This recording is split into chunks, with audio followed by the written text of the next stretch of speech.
And I'm glad to be here with you. So thanks for coming out tonight. And we're going to talk about whatever you want to, but I will tell you that largely on this particular two-day bus tour, we've been talking about jobs. And you know, I think the president was exactly right at the State of the Union message when he talked about how we've got to get focused on private sector jobs, small business and other people creating jobs. Now, truthfully, I thought he was a year late. I thought that would have been a better focus a year ago. But the stimulus was a collection of lots of government spending, but not much that really gets permanent job creation. Concerns about, you know, the black community and urban community. The first thing always comes up is education. Okay, how do you propose to reconcile this national call to control spending with the community's concern that educational focuses are going to be neglected, especially in the inner city? You talk about, you know, national dropout rates around 22% or, you know, higher amongst blacks and Hispanics. How, you know, what are your proposals in terms of reconciling those two considerations?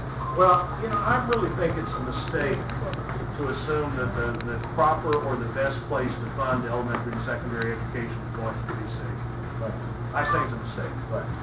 And frankly, every time we talk about the federal government, if you'll just wait long enough, it's going to build a school building. Haven't built any yet. And they very well might not build them in your school district if they build them. I think the further you get these decisions from moms and dads and classroom teachers, the less common sense, the less good result you're going to get with the right amount of money. I think, you know, you've got to put the pressure on communities and states to do that job.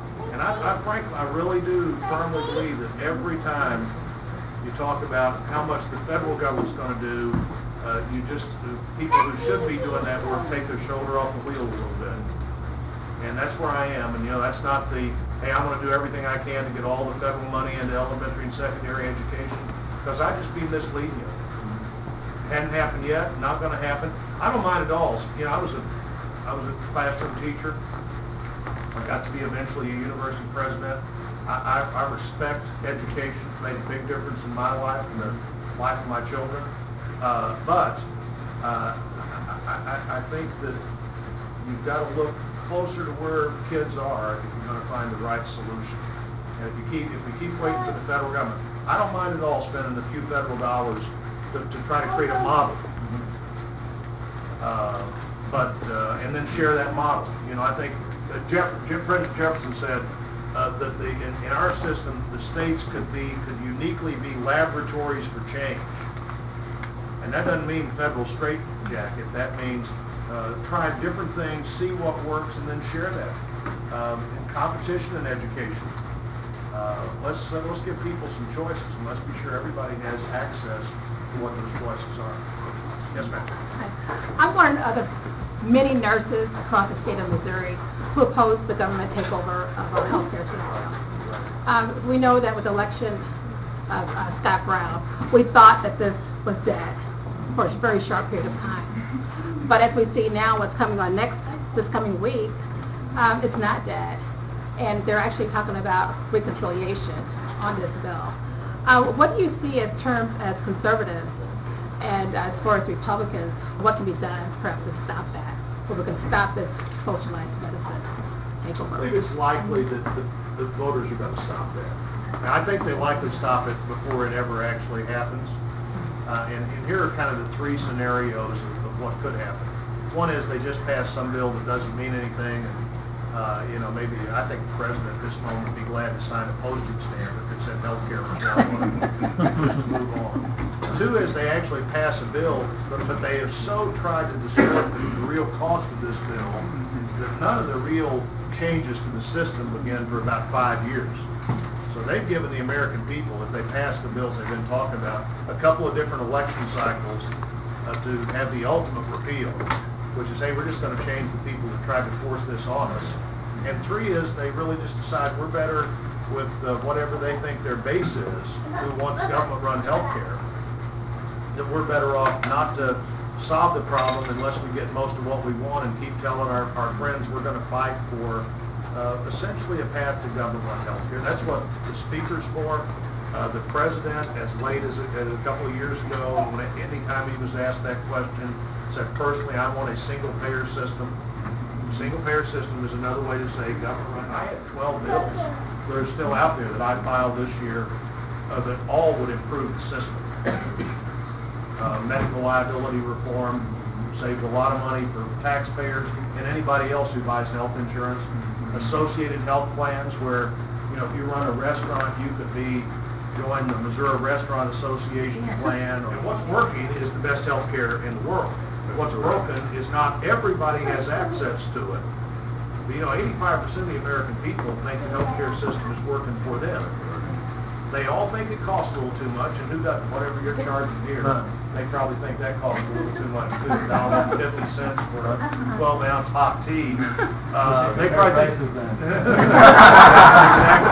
exactly. But you know what I'm saying? Everybody always kind of thinks, and there are ways to get the cost down. More competition, more fair treatment of everybody has the same tax treatment as the biggest companies in America. You buy your insurance on your own, you want to have the same tax treatment as General Electric does if it buys it and gives it to you as one of your employees. Yes, sir.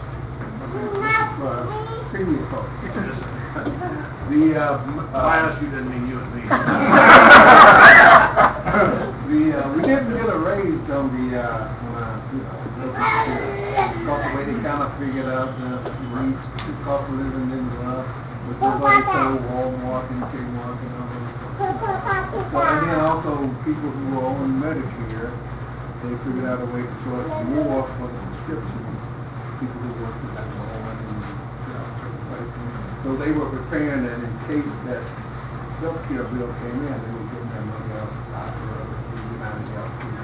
Is there any way that they could be figured out in a different way? In other words, most people like me who are on Social Security maybe lost $100 a month. Well,